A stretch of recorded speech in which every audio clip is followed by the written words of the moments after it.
আজ তারিখ হচ্ছে 13 জুলাই 2024, সঙ্গে শনিবার। তো চলুন জেনে নিই আজকের খবর। কমেছে আইআইটি স্নাতকদের বেতন, বেড়েছে বেকারত্ব, বিজেপির শিক্ষা বিরোধিতাকে তোপ রাহুল গান্ধীর। বিজেপির শিক্ষা বিরোধী মানসিকতার কারণে দেশে বেড়েছে বেকারত্ব। তার জেরে হতাশায় ভুগছেন দেশের যুব সমাজ। বুধবার এই কথা বলেন লোকসভার বিরোধী দল নেতা রাহুল গান্ধী। গত কয়েক বছরে আইআইটি থেকে স্নাতক হওয়া পড়ুয়াদের বেতনের অঙ্ক কমেছে, এমন একটি সমীক্ষার রিপোর্টের ভিত্তিতে কেন্দ্রকে তোপ দাগেন কংগ্রেস সাংসদ। হোয়াটসঅ্যাপ চ্যানেলে সমীক্ষার বিস্তারিত রিপোর্ট প্রকাশ করেন রাহুল গান্ধী। সেখানে তুলে ধরা হয়েছে আইআইটির মতো উচ্চমানের শিক্ষা প্রতিষ্ঠান থেকে স্নাতক হয়ে বেরোনো পড়ুয়াদের চাকরি জুটছে না। চাকরি মিললেও তাদের বেতনের পরিমাণ আগের থেকে অনেক কম। পরিসংখ্যান বলছে 2022 সালে আইআইটি ক্যাম্পাস থেকে চাকরি পাননি 19% পড়ুয়া। চলতি বছরে এই সংখ্যা দ্বিগুণ হয়ে 38% পৌঁছেছে।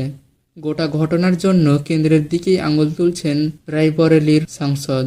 আর্থিক বৃদ্ধির গতি কমতে কমতে এমন হয়েছে যে আইআইটির মতো ঐতিহ্যবাহী শিক্ষা প্রতিষ্ঠানগুলোও রেহাই পাচ্ছে না।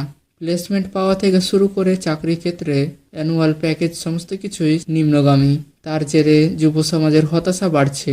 আইআইটির মতো শিক্ষা প্রতিষ্ঠানেরই যদি এমন হাল হয়, তাহলে অন্য প্রতিষ্ঠানের কি দশা ভেবে আতঙ্কিত রাহুল গান্ধী। লোকসভার বিরোধী দল নেতার কথা, বিজেপির শিক্ষা বিরোধী মানসিকতার জন্যই দেশে মেধাবী যুব সমাজের এমন দশা। বেকারত্ব এবং অন্যান্য সমস্যায় তারা জর্জরিত। এই অবস্থা থেকে অবিলম্বে মুক্তির উপায়ও নেই। কেন্দ্রের কাছে রাহুল গান্ধীর প্রশ্ন, ভারতের যুব সমাজকে এমন দুর্দশা থেকে মুক্তি দেওয়ার জন্য মোদী সরকারের কাছে কি কোনো পরিকল্পনা রয়েছে?